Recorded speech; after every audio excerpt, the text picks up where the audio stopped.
今日想同大家開箱呢間曼谷嘅新酒店 Chromo。成間酒店嘅設計好多都係同本地嘅藝術家合作，所以非常之特別。行5分鐘左右最近嘅地鐵站係呢個。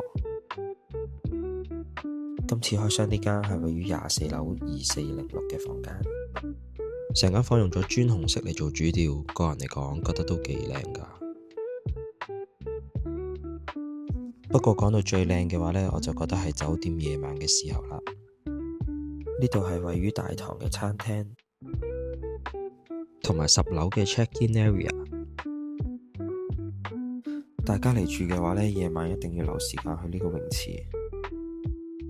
gym 房都 OK 嘅，唔知有冇人同我一樣近排覺得好迷失，要揾返內心嘅平靜同埋重新認識自己，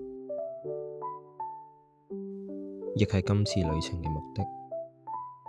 揀一個熟悉嘅地方，唔安排太多嘅行程俾自己，自然醒大概都係7點幾8點左右，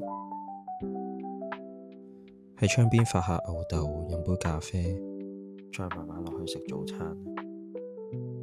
朝頭早嘅泳池都好靚㗎，不過我就真係鍾意夜晚多啲啦。入住期間呢，仲可以喺酒店唔同嘅角落收集印章。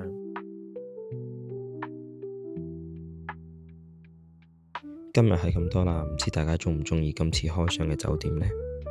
拜拜。